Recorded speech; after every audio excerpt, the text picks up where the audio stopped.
দর্শক শ্রোতা, আজকে আমি আপনাদের জন্য খুবই গুরুত্বপূর্ণ একটা ভিডিও নিয়ে আসছি। এই ভিডিওর বিষয়টি হচ্ছে যে আপনাদের ভিতরে অনেক ভুল ধারণা আছে।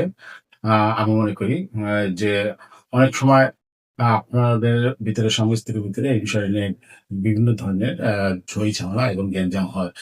সেটা হচ্ছে যে স্ত্রী কোনো চাকরি-বাকরি করলে অথবা আ কোনোভাবে কোনো ইনকাম করলে সেই টাকাটা আপনার স্বামী আপনি মনে করেন যে এই টাকাটা আম আমার বা এই টাকাটার অধিকার আমার। না, ওই টাকাটা স্ত্রীর।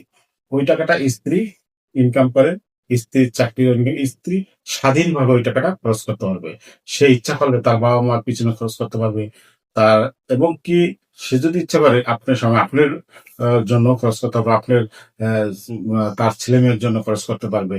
তবে তাকে কোন রকমের কোন চাপ দেওয়া যাবে না যে আ এই টাকাটা আমি স্বামী আমার। তো আবার অনেকেই মনে করে যে আ আ সে ইনকাম করে তাকে কোনো ভরণ-পোষণ দেওয়া যাবে না। না, আপনি তার টাকার প্রতি বা তার প্রতি কোনো আপনার আ এই ধরনের কোনো অজুহাত দেওয়া যাবে না।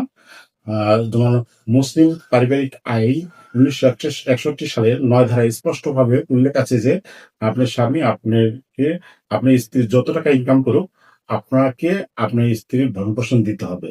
দিতে বাধ্য। তো যদি আরেকটা বিষয় হচ্ছে, যদি স্ত্রী মারা যায়, সেক্ষেত্রে কিন্তু ওই যে সম্পত্তি, ওই সম্পত্তির কিন্তু আপনি তখন অধিকার খাটাতে পারবেন। তো আসলে এই বিষয়টা অনেকের জানা নাই। এইজন্য মূলত এই ভিডিওটা করা। তো যদি ভিডিওটা ভালো লাগে সবার মাঝে প্রচুর পরিমাণে শেয়ার করে দিবেন। আসসালামু আলাইকুম।